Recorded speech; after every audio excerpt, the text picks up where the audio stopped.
નમસ્કાર દર્શક મિત્રો, હું છું રૂપલ લુણીચિયા. સંપૂર્ણ ન્યૂઝમાં આપનું સ્વાગત છે.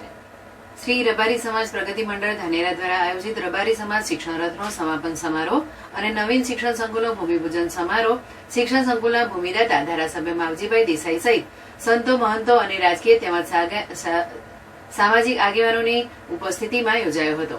શ્રી રબારી સમાજ પ્રગતિ મંડળ ધાનેરા આયોજિત શિક્ષણ રથ ધાનેરા શહેર તેમજ તાલુકાના 65 ગામમાં વસવાટ કરતા રબારી માલધારી સમાજના ગામોમાં શિક્ષણ રથ થકી 13 કરોડ કરતા વધુ દાન એકત્રિત કરવામાં આવ્યું હતું.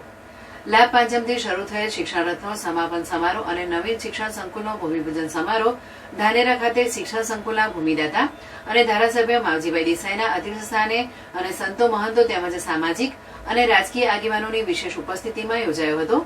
માવજીભાઈ દેસાઈ દ્વારા આવનાર આગેવાનો અને મહેમાનોનું રબારી સમાજના ખેસ દ્વારા સન્માન કરવામાં આવ્યું હતું. રામપુરા મઠ જાગીરના મહંત 1008 રૂપપુરીજી સ્વામી, વડવાળા ધામ દુધરેજના કોઠારી મુકુદરામ બાપુ સહિત સંતો, મહંતોએ દાનવીર રત્ન માવજીભાઈ દેસાઈને આશીર્વાદ આપ્યા હતા. આ પ્રસંગે રબારી ધારાસભ્ય માવજીભાઈ દેસાઈ, રાજ્યસભાના પૂર્વ સાંસદ સાગરભાઈ રાયકા, ડીસાના પૂર્વ ધારાસભ્ય ગોવાભાઈ રબારી, ઠાકરસિંહ રબારી સહિત સમાજ આગેવાનો અને યુવાનો મોટી સંખ્યામાં ઉપસ્થિત રહ્યા હતા. ધાનેરામાં રબારી સમાજનું શિક્ષણ સંકુલ આકાર પામે તે વર્ષોથી રબારી સમાજનું સપનું હતું. જોકે ગામે ગામ રબારી સમાજના શિક્ષણ રથ થકી 13 કરોડ ઉપરાંતનો ફાળો એકત્રિત થયો હતો, જેથી વર્ષો બાદ રબારી સમાજનું સપનું સાકાર થશે તેમ શિક્ષણ સંકુલના ભૂમિદાતા અને ધારાસભ્ય માવજીભાઈ દેસાઈએ જણાવ્યું હતું.